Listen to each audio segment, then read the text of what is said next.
கஷ்டப்பட்டு வந்துட்டு இருக்கோம். நாங்க அவ்வளவு தூரம் இருக்கு பின்னோம். நீங்க மத்த மாவட்டத்துல இருந்து பாத்தீங்கன்னா கன்னியாகுமரிக்கு வந்தீங்கன்னா ஆர்வாய் மொழியில இருக்க முருகன் கோயில் விசிட் பண்ணுங்க. இந்த இடத்த போட மாட்டேன். லாஸ்ட் டைம் போகும்போது எங்களால போக முடியல. இந்த தடவை கண்டிப்பா ட்ரை பண்ணணும். வாங்க வாங்க. இது கன்னியாகுமரி பாய்ஸ். ரொம்ப கஷ்டமா இருக்கு ஃப்ரெண்ட்ஸ். பாருங்க இந்த ரோடு நல்லா இருக்கு. கஷ்டமா இருக்கு. கொஞ்சம் தூரம் போனோம். பேக்ல காட்டு. பேக் பின்ன கொஞ்சம் தூரம் போனோம். பாருங்க விசிட் பண்ணுங்க. சூப்பரா இருக்கும். பாருங்க நேச்சுரலா இருக்கு. அண்ணா அந்த இடத்துல ஒரு டேம் இருக்கு. அங்க முதலைகள்லாம் இருக்கும் பார்த்து. நம்ம கேமரா கொஞ்சம் அவ்வளோதான், அதனால கொஞ்சம் இது பண்ணுங்க. அது நல்லா இருக்கு.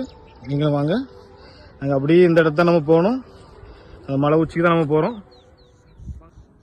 ஹலோ ஃப்ரெண்ட்ஸ், ஒருபடியே வாங்க. நம்ம போய் ஓரளவு வந்துட்டோம். கமான் கமான் பாய். அப்படியே அந்த முருகன் கோயிலுக்கு நம்ம வந்துட்டோம்.